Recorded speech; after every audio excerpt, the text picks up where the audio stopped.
Why does the Queen not need a driving license? According to British law, the Queen does not need a driving license because driving licenses are issued in her name. As part of discretionary powers or rights that only the sovereign enjoys, she is excluded from the regulations and laws governing the road. The Queen has never had to do a driving test and is the only person in Britain allowed to sit behind the wheel with a driving license. The 92-year-old has been driving since she was 19. The then Princess Elizabeth learned to drive a car at a training center in 1945 while working in the Wartime Auxiliary Territorial Service.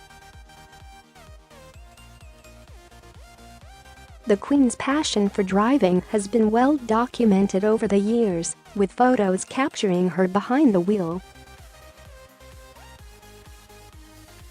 Protocol dictates she is normally chauffeured, but Queen Elizabeth is said to be determined to drive herself around when possible. However, while it would be unlikely to see Her Majesty cruising around the streets of London, she is said to often be behind the wheel when out of public view. Not needing a license to drive is just one of the Queen's privileges. Along with no driving license, the British monarch does not need a passport to travel abroad. This is also because Queen Elizabeth is the one to issue them. The first page of all British passports read, "Her Britannic Majesty's Secretary of State requests and requires in the name of Her Majesty all those whom it may concern to allow the bearer to pass freely without let or hindrance and to afford the bearer such assistance and protection as may be necessary."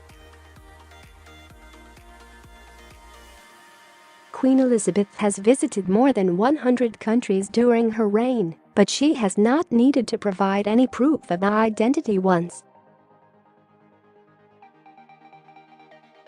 This is a privilege for the reigning monarch only. Royals including Prince Charles and the Duke of Edinburgh have to hold a passport. The Queen is the only one exempt from the rules. Other powers the Queen is entitled to include being exempt from FOI, Freedom of Information, requests, being able to fire the whole Australian government, and having her own private cash machine and her own personal poet.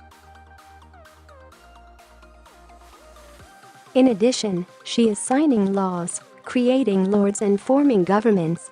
She also owns all of the swans in the River Thames, along with any dolphins in British waters.